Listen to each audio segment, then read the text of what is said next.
What's up, fellow lords of gaming, and welcome back to another episode of Marvel Future Revolution. Today we jump into the meat and potatoes of this update, which was the introduction of Scarlet Witch as the 10th character announced by Netmarble.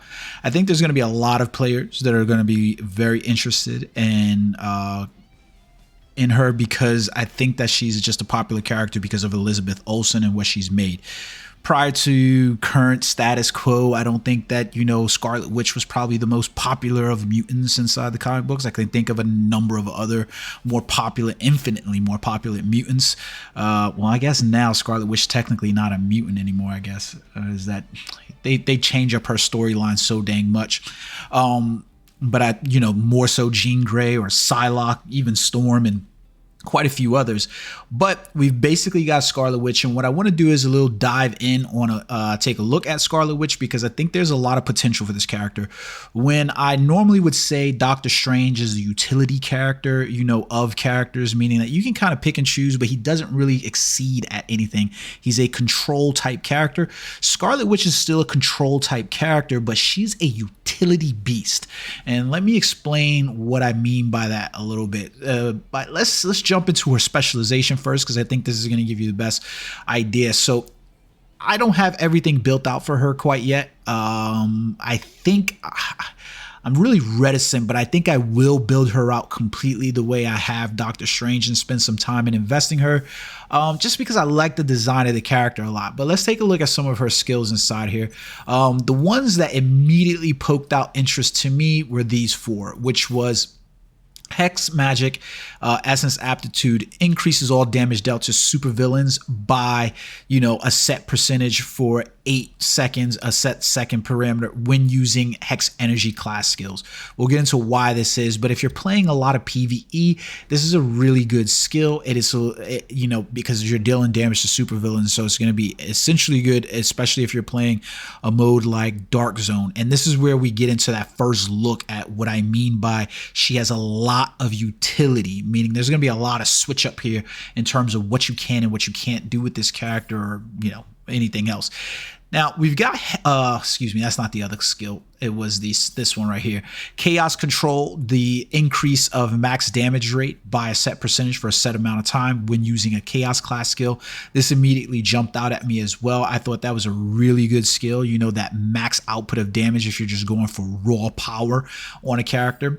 Hex Magic, the energy equivalent exchange, increase all skill damage dealt to enemies by a set percentage and the required stamina by a set percentage. So I think this is one of those abilities that I feel like is going to be bar none, like a quintessential piece, top 5, well, we'll call it top 4 specializations that's going to be used for this character, because basically it's essentially a damage boost no matter what, because it's just enemies. So whether you're using this in PvP or PvE, it's going to work out pretty good for you. The one drawback is this kind of looks like Doctor Strange's dark magic skill, is that it gives you that increase of the required stamina cost, not the cooldown cost inside it. So you are going to have this required stamina increase. However, there's another skill inside here called Mystic Witchcraft, the Mystic Stamina, where you recover stamina once every 5 times a skill is used. It's really weird to read that, and I haven't played enough with her yet to see how it works out, but these are good skills. These are like my top interest of skills to play with. But this doesn't mean that she's like Doctor Strange, where we have a bunch of useless skills and of that. So let's take a look at some of the other skills inside here. Basically, this one right here, Hex Magic High Speed Hex, increases status effect accuracy rate by 2.5%, or I'm saying 2.5%, but it's a set percentage, and accuracy rate by a set percentage when the battle lasts for 6 seconds. This, I think, if I'm being honest with you, I feel like this is going to be another one of those skills that is going to essentially be quintessential to a build for Scarlet Witch, because you notice it says when a battle lasts for 6 seconds. Most battles are going to last for at the very least 6 seconds. Now, you could be inside Dark Zone with some of the top tier wells and battles won't last 6 seconds, but a lot of battles will. So when we talk about whether we're playing inside Invasion, whether you're playing inside of whether you're playing inside of Dimension Duels, Alliance Omega War, and so forth like that. This is going to be one of those skills that I just feel like the way it's written, the way it's worded, especially with as many status effects as she has, the accuracy rate, you're going to want those bonuses. So keep an eye on Hex Magic, High Speed Hex. It's going to really be dependent upon your skill. Then we have increases target skill cooldown by a set time when attacking a target within 5 seconds after using a Chaos class skill on a target that has a status effect. She is applying a lot of status effects, and you notice that it also says class skill on a target that has status effect. So that doesn't necessarily a status effect that you've applied. It's not a debuff that you apply. It could be any status effect. As long as the character is affected by a status, then this is going to apply. Now, whether or not this is going to be beneficial is very specialized in that sense. So I'm not exactly like keen on that skill, but I can see it having usage. Not saying that it doesn't. When attacked, well, this is another one of those interesting skills. When attacked, while HP is 50% or lower, creates a magic explosion that deals damage equal to of attack and inflicts confusion on attack targets. I feel like this is going to be one of those bread and butter skills that you will be using inside PvP, especially inside zones like Alliance Omega War, because you notice it's going to inflict confusion on targets, and it's when you're dealing at 50% less, and it's going to deal a high attack. So I think this is going to be a really, really cool skill to use for Alliance Omega War. So keep an eye out on that one as well. We went over this one down here at the bottom. Let's go here. Now, this is one of those effects that I really don't see the benefits of. So it's one of finally the breakdown skills where I'm like, I don't think a lot of people are going to put this one. It becomes immune to status effects for a set amount of time when using witchcraft skills. You're going to see some of the class skills are really mostly focused inside hex and energy. So this is going to have a limited use inside here, but we'll take a look at those skills in a second, right? Then we get chaos control, critical hit applied to all skills for a set amount of time after max damage hits. So you got, now it's a very situational skill, reads like some of the Magneto things. I have to land 3 max damage hits in order to get the critical hit applied to all my skills. And then even if I get it applied to all my skills for a set amount of time, and we're going to be able to cycle through those skills. This could be used, but I just don't see an immediate usage for it. Then we get fires a magic that spreads to 5 enemies and deals damage equal to a set amount of percentage of attack and inflict silence for a set amount of time when using a witchcraft class skill. I already just talked about the witchcraft class skills. Not that there aren't any witchcraft classes skills that are viable. It's just that you'll see what I'm talking about when I get to that. And then up over here, we have Mystic Witchcraft Dodge, increases movement speed by a set percentage for X time when using dodge skill, and when the movement speed increase affects ends, decrease cooldown of all skills by X time on a cooldown timer. So this is essentially Doctor Strange's cooldown skill that he has. For rotation. Now, you'll notice this is only reliant, though, like how Captain Marvel and Spider-Man skill, this is really reliant just on dodge skill. Now, do you need the movement speed to be increased? No, you probably don't really care about the movement speed as much as you care about the decrease of cooldown effects. How much is that going to be when this skill is ultimately panned out? I'm going to have to see about that. But those are some of the specializations that I see immediately, playing out here. This is the one skill, like I said, the 2 skills that I feel are going to end up being probably core to the build for a lot of characters is going to be Hex Magic, High Speed Hex, and then which one was it over here? Not this one, not that one. This one right here, Hex Magic Energy Equivalent Exchange. I feel like, you could sub out the supervillain damage skill or the increased max damage rate inside here when using a chaos class skill. It's going to be one of those things that's completely dependent on the skills that you use or increase these out. But I feel like those are some of the skills that you should be looking at. These 4, and including this Hex Magic High Speed Hex. So now let's take a look at her skills, okay? Number one, she has a few skills that are just bonkers as hell. I'm going to give you what I perceive as the best skills in each of the classes, because there's not I still got to do testing. A lot of people are going to be doing testing and playing with the character.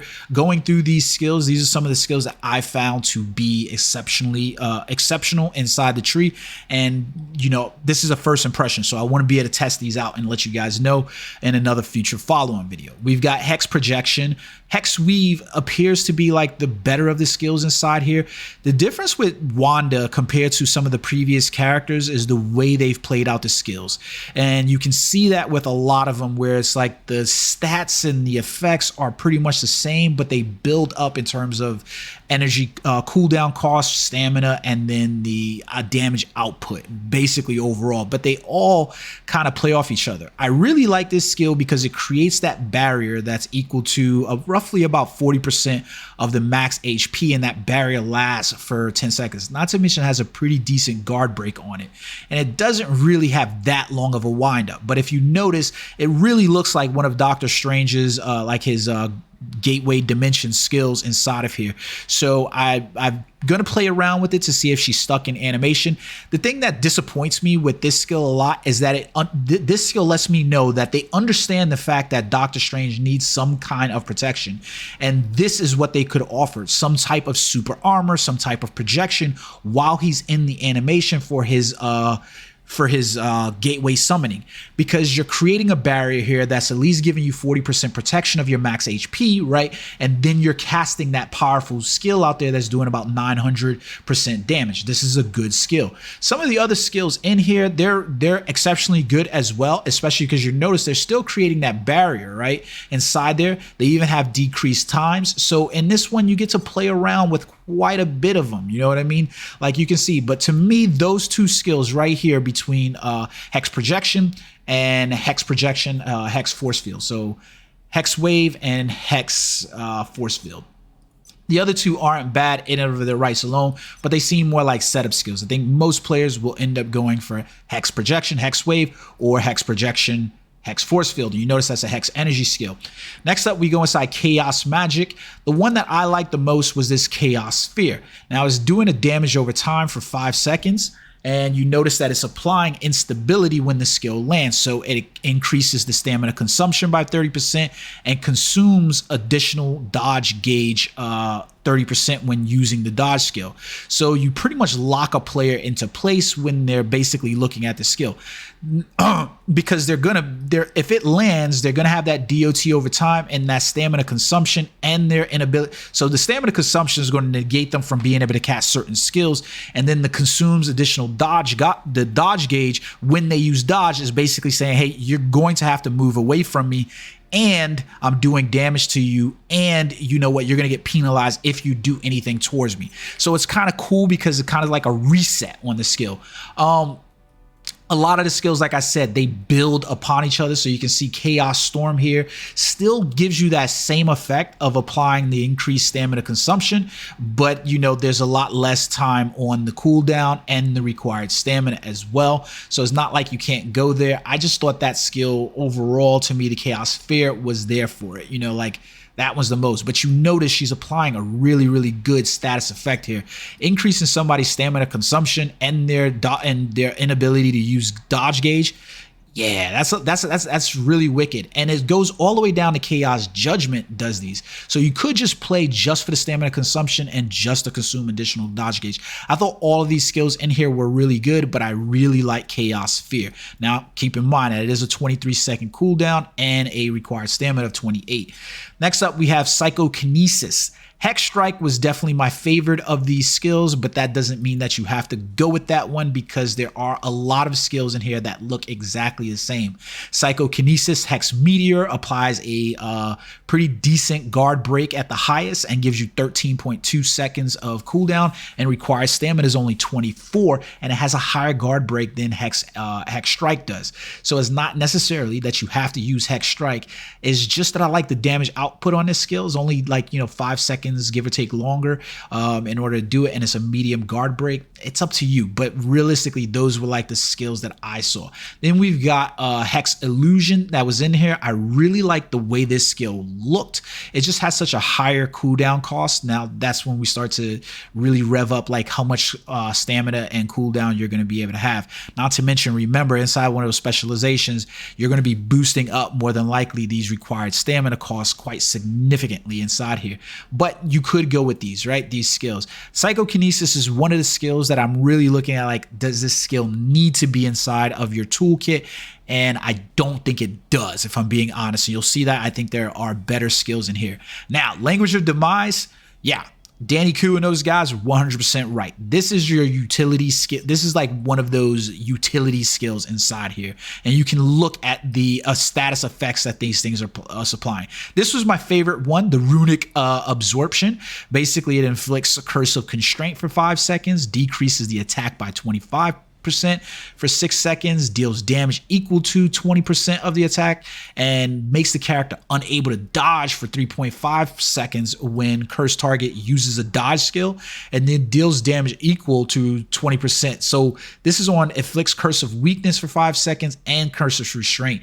And then it also absorbs 15% of the damage. And this is not a really exceptional high cooldown or requires stamina for such a powerful skill. That was one of the really cool ones that I liked out of there, but all of these skills are exceptional and they really do a lot inside here for her. But the absorption is what I wanted most from the skill.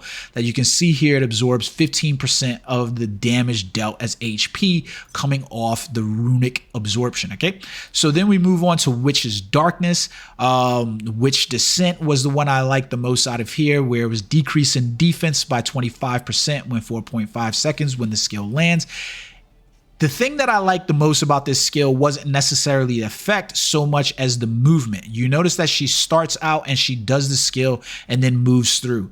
This is really cool. Now notice that it quickly moves forward to fire multiple energy orbs. They deal a certain amount of damage. They decrease the defense of enemies in there, and then there deals more damage and max double guard damage if the energy hits the same target. So you can see where this skill is going to be applied, right? This is like a PvP skill. Not to mention it avoids being targeted by enemies when you use the skill. So essentially she has an iframe while she's inside the skill. I'm calling them iframes. I don't care what the fuck you guys call them inside the thing. Look, it's iframes. It's iframes, guys. You can call them ignore targeting or target off, whatever the fuck you want to. I've never heard these weird ass terms before. Why are we going away? It's an iframe, an invincibility frame. She has an invincibility frame while she's in this motion.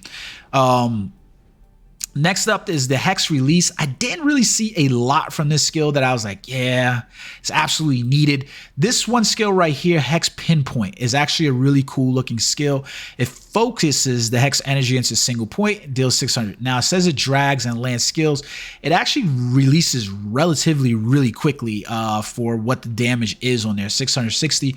That is the one that I primarily looked at on inside that skill. Not to say that some of the other skills aren't good, but they are there. Now, Witch's Tongue.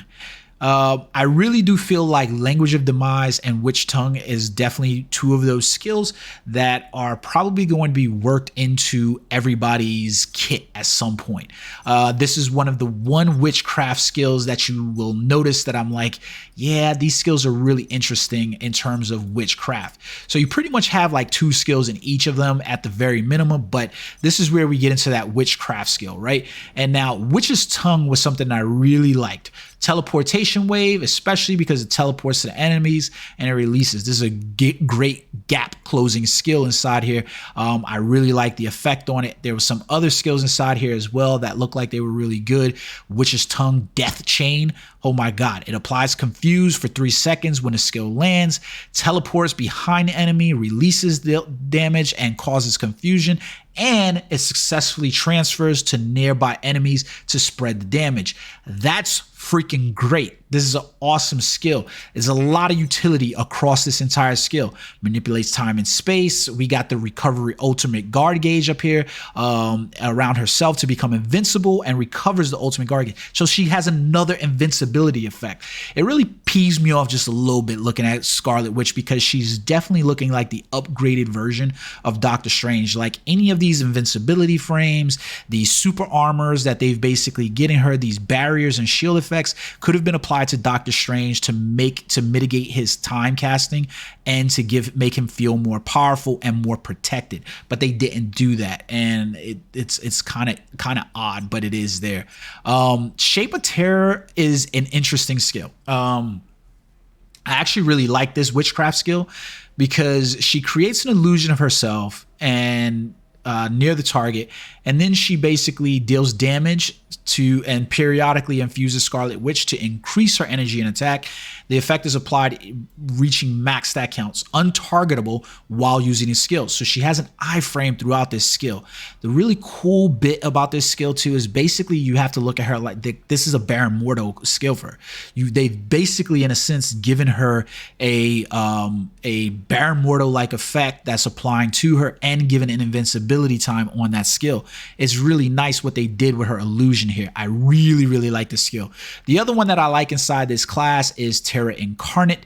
It has a much longer cooldown and a required stamina cost, but it applies 24% of that attack for her, creates illusion. The illusion assists in combat for a set duration. So essentially she has her own companion here. Now it says for 10 seconds, and that's why I say it basically creates her own companion, but it's a very high cooldown cost, and the required stamina is not that bad, but it has a very high cooldown cost, obviously for reasons why. So you're definitely going to be playing that balance with Scarlet Witch where you want to get exceptionally high cooldown times in order to mitigate some of these, because if you notice across the board, her cooldowns have some pretty significant times inside of them for the skills, and she's doing a lot. Her Book of Darkhold, her ultimate skill, I really like to see this skill. It's the first time that we have an ultimate skill that I feel like is worth casting and worth getting to, besides magic. And let me explain why. If you read the skill, it knocks down when the skill lands, right? So all of the enemies are going to be knocked down from it. Now, there's a long summoning time in the beginning process because she's essentially opening up the Darkhold. The pages are going through the same way Doctor Strange skills play out. It's a little too long. But here goes the point. When you cast a skill, regardless of all that, you're still getting these abilities. The Darkhold duration is 15 seconds. It applies 6 points, basically 65%, 67% of Scarlet Witch's attack. It increases Hex Energy class skill damage by 20%, decreases Witchcraft class skill cooldowns by 15% for 15 seconds, regardless of the max values, and increases status effect duration on a target by 75% for 15 seconds for chaos skills. And you cannot guard the skill. So when she casts the skill, you can't guard the skill. It's the first time that we're really seeing an ultimate be an ultimate, and it's such utility because it's applying these effects regardless of whether you're playing with Hex Energy, Witchcraft, or Chaos. That's essentially what we're looking at here, and I really am enjoying the look of this skill. Hope to God this leads to reworks for other characters because it's essential in my opinion. Now, the last thing I want to finish out with here is basically a look at some of her costumes to try to figure out what it is that you're essentially going for with her costumes, right? I don't have the character quite built up. We know that we need to stick to regionals pretty much. I hate to say that because I really wish the special costumes and stuff like that were more available. Her normal Doctor Strange costume, you already see here, Witch Tongue and Language of Demise are there. So this makes this a very viable, uniform. Not to mention they gave it to everybody for 3-star, and you could get the 4-star variant from some of the Madness boxes as well. So this is a really viable costume inside of there. Whether or not you want to play with that skill is completely up to you. We've got the special costume. Steampunk gives you a Hex Projecting skill level, a Hex Energy class skill. Now, you already saw what Hex Projection is doing and a Hex Energy was, so it's going to be completely there. This one, I feel like the Witch's Darkness And if you wanted to go that route where you're just applying that DOT over time and getting some of those skills up, dealing with those long cooldown times, this could be a very viable Rise of the East costume set for you inside here. We got the Eyes of Osiris that increases the Chaos Magic skill level and the Chaos class skill level as well. Savage Shadowland is a really interesting one because obviously is giving, I hate the fact that the 2 set is defense, but the 3 set is giving super villain damage and increasing the Witchcraft class skill level as well. So that's really interesting. Now, I'm not going to pay attention to any of these non-regional sets. That's not to say that they're not good. The Defense Pierce on Call of the Mountain, which I think a lot of people like that uniform. The Hex Release skill level is also there, and an attack. This makes this a viable uniform for PvE if that's what you're going for, to get that Defense Pierce up. Young Avengers is also offering you attack, Defense Pierce, and Witch's Darkness skill level. So there's some pretty good ones here. Let's look at the regionals though, because I think a lot of people are going to want to take a look. Hydra Empires are going to apply you that Defense Pierce and that Hex Energy class skill level. Then we get over here to Sakaar. Sakaar has attack, critical damage, and Chaos class skill. At outset, I like the fact that it's giving you those bonuses to attack and critical damage, and then I think no matter what, you're going to rotate a Chaos class skill level in there, so this is really good. Midgardia, I don't like the way this uniform, no, I did like the way Midgardia uniform looked, but you notice it's also applying attack, critical damage, and the Witchcraft class skill level +6. So this is what I mean by this character. There's a lot of utility in this character, regardless of how you look to build her. It is appearing, in my opinion, that this is going to be the first character inside of this game that is not going to probably feel like it's a one-stop shop fits all for everyone. Everybody's going to want to play this character a little bit differently, whether or not the skills are going to be maxed here, maxed there, whatever, depending on if you like PvP, crowd control, damage, Alliance Omega War. There's a lot of utility for this character across all of the different game types that's there. So I really find this interesting, right? Xanderth here, she gets attack and critical damage as well. Look at that, a critical damage on a 3-set effect, 34.7%. I love it, right? Love to see it. New Stark City is the one uniform I hate the most inside here. And I don't really particularly like the effects either, because it's giving you that attack, the critical damage, and the ultimate skill level as well. But like I said to you, her ultimate is the first time that we see an ultimate that actually looks like it has viability inside the game. Like you actually legitimately might want to boost it up for the effects that it's applying, especially what it's increasing regardless of the way you build the character. And then at the same token, she's giving you attack and crit damage. Bottom line is, I feel like Wanda is probably going to fit within that wheelhouse of one of the better characters that they've created for the game, because it seems like she's the first character that understands the game. It's the first character that we've basically have that reaches into every pot that they have in the game that seems to have been created separately. And she's the first character that we have that has been created with all of those separate pots in mind. She has a moveset that fits with inside of Alliance Mega War. She has a moveset that fits with inside Dimension Duel. She has a skill set that fits with inside of Dark Zone.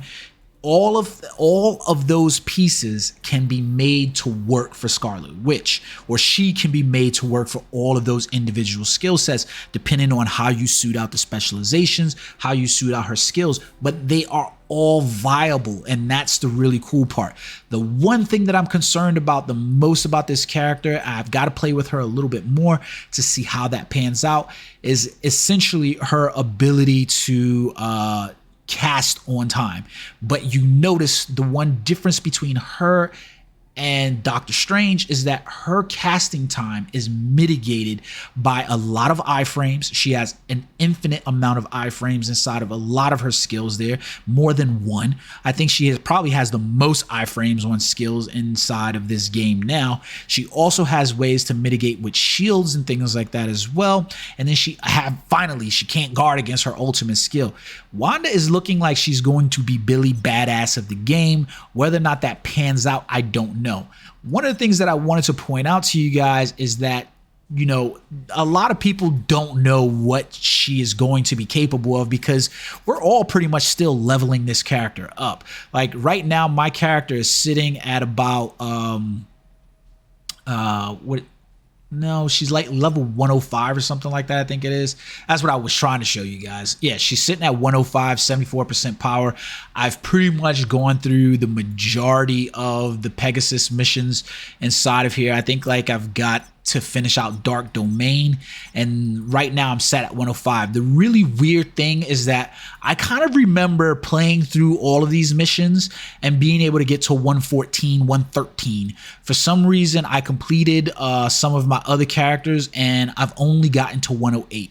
Did they nerf these and I don't realize that? Did like the mission XP get nerfed from these things for some reason? Because she's at 105 right now. I have no imagination that she's going to actually hit 113, 114 at me completing all of these missions. And I'm fairly certain that I did all of them. So did they nerf the amount of XP that was basically coming? Because I know for a fact that when I played through this game as both Spider-Man and Doctor Strange, I ended up at 113, 114-ish level before I had to actually go and earn levels inside training grounds. Now that I've done Cap, I've done no, not Cap, I've done Magic, and I'm doing her right now. I feel like there's like a nerf in there, and I might have missed this inside some patch notes or something. So you guys let me know in the comment section below. I hope you guys are enjoying all of the information that's going on. Let's take a look finally, see who's in the rankings for Elite. Of course, JS. JS is 2 characters in the Elite rankings. No shit. Jesus Christ. Let's see what uniform JS is using in the top. So he's got the Sakaar uniform going with the, you know, crit damage and the chaos class skill level. Not bad. And he's already at 2.3 million. Jesus, JS, how the fuck did you do that? Like, I don't even know how you got up there. I guess I forgot to take a look at her potentials. I will do a breakdown of this in total. I've pretty much maxed out all of her attacks. She had attack at every single level.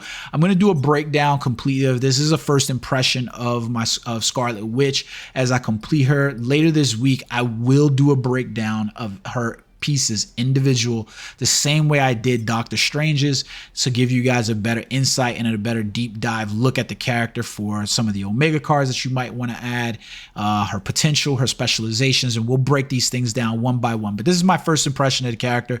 I really think they knocked it out the park with her. I'm dying to see if that pans out because she is definitely looking like she is. I don't care about how powerful she is. Let me be clear about that. I don't care how powerful she is. This is more about what she's built for.